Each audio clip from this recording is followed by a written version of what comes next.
ദേശീയപാത 85ന്റെ നിർമ്മാണവുമായി ബന്ധപ്പെട്ടുള്ള വിഷയം അനാവശ്യമായി സംസ്ഥാന സർക്കാർ തന്നെ ഉണ്ടാക്കിയതാണെന്ന് ഇടുക്കി എംപി ഡീൻ കുര്യാക്കോസ്.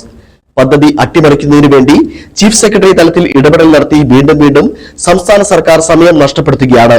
സർക്കാരിന്റെ കയ്യിൽ എല്ലാ രേഖകളും ഉണ്ടെന്നിരിക്കെ ഏതാനും ദിവസങ്ങൾ മാത്രം മതി ഈ വിഷയം പരിഹരിക്കാനെന്നും എംപി പറഞ്ഞു.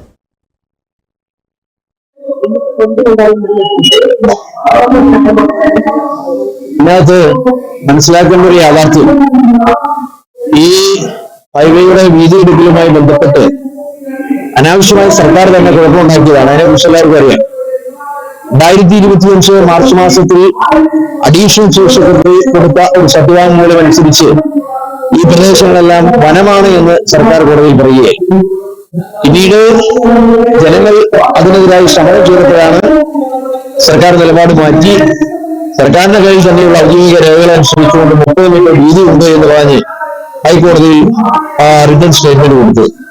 അതിനനുസരിച്ചാണ് കഴിഞ്ഞ ഒക്ടോബർ മാസത്തിൽ ഹൈക്കോടതിയുടെ ഭാഗത്ത് നിന്ന് ഏറ്റവും അവസാനത്തെ വിധി ഉണ്ടാകുന്നത്. ഇതിന്റെ വീതി കൃത്യമായി നിജപ്പെടുത്തി കൊടുക്കണം, ഈ വികസന പ്രവർത്തനം തുടരുന്നതിന് വേണ്ടിയിട്ടുള്ള ഒരു സാഹചര്യം ഒരുക്കി കൊടുക്കണം, അത് ചീഫ് സെക്രട്ടറിയോട് ഡയറക്റ്റ്. അതാണ് ആ വിധിയുടെ അന്തരാർത്ഥം. എന്നാൽ പിന്നീട് അതിനുശേഷം സംഭവിക്കുന്നത് യാതൊരു അനക്കവും നമ്മൾ കാണുന്നില്ല. 3.5 മാസം ഇപ്പോൾ പിന്നിട്ടിരിക്കുകയാണ്. ഇതിനിടയിൽ വീണ്ടും മറ്റൊരു കമ്മിറ്റിയെ കൂടി നിയോഗിച്ചുകൊണ്ട് പഠനം നടത്താൻ വേണ്ടി സർക്കാർ തീരുമാനമെടുത്തിരിക്കുകയാണ്. യഥാർത്ഥത്തിൽ ഹൈക്കോടതിയിൽ കൊടുത്തിരിക്കുന്ന സത്യവാങ്മൂലം ഏറ്റവും ഒടുങ്ങത്തേക്കനുസരിച്ച് ഈ കാര്യങ്ങൾ മുന്നോട്ട് പോകണമെന്നേ ഞങ്ങൾക്ക് ആഗ്രഹമുള്ളൂ, ആവശ്യമുള്ളൂ. 30 മീറ്റർ വീതിയാണ് ഈ നാഷണൽ ഹൈവേയിലുള്ളത്. ഇപ്പോൾ നടന്നുകൊണ്ടിരിക്കുന്ന വികസന പ്രവർത്തനം 10 മീറ്റർ വീതി ടാറിംഗ് കൊടുത്ത് പിന്നീട് 2 സൈഡും പേയ്ഡ് ഷോൾഡർ എന്ന നിലയിൽ മാക്സിമം പോയാൽ ഒരു 15 മീറ്ററാണ് ഇപ്പോൾ എടുക്കുന്നത്. ഏതായാലും 30 മീറ്റർ വീതി ഈ നാഷണൽ ഹൈവേക്ക് ഉണ്ട്. അത് നേരിമംഗലം മാളറ പ്രദേശത്ത് അല്ലെങ്കിൽ വലുവാസൽ വരെയും ആ വീതി ഉണ്ട് എന്നുള്ളത് സർക്കാരിന്റെ തന്നെ നിലപാടാണ്. അത് 1996 പൊതുമരാമത്ത് വകുപ്പിന്റെ ഓർഡറിലുണ്ട്. 1938-39 കാലഘട്ടത്തിൽ രാജഭരണ കാലഘട്ടത്തിൽ തന്നെ റിസർവ് ചെയ്ത് അന്നത്തെ സർക്കാരിന്റെ രേഖകളിൽ ഉള്ളതാണ്.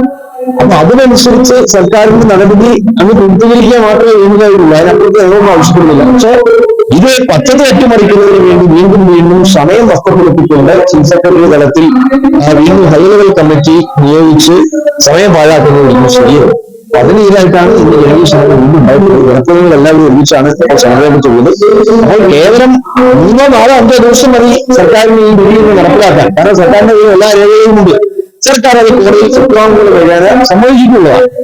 എന്നാൽ അന്ന് സമ്മതിച്ച സർക്കാർ ആ നിലപാടിൽ നിന്നും പിന്നാക്കം പോകുന്ന പോലെയാണ് പിന്നീട് ഹൈ ലെവൽ കമ്മിറ്റിയെ വെച്ച് പഠിക്കാനും സമയം നഷ്ടപ്പെടുത്താനും ഒക്കെ ഇപ്പോൾ തയ്യാറായത് വഴിയായി നമുക്ക് ബോധ്യപ്പെടുന്നത്. ഇതിനിടയിൽ ഇടതുപക്ഷ നേതാക്കന്മാര് സ്ഥലത്തെ MLA ഉൾപ്പെടെയുള്ള ആളുകളൊക്കെ ഗവൺമെന്റിനെ സമീപിച്ചിട്ടുണ്ട്. പക്ഷെ അതൊന്നും ശരിയായിട്ടില്ല. മാത്രമല്ല അവരൊന്നും പറയുന്നതിന് വെല്ലുവിളിയാണ് ഈ സർക്കാർ കൊടുത്തിട്ടുള്ളത്. അതുകൊണ്ടാണ് ഇവിടെ അതിശക്തമായ പ്രക്ഷോഭത്തിലേക്ക് ജനങ്ങൾ സംഘടിച്ച് മുന്നോട്ട് പോകുന്നത്.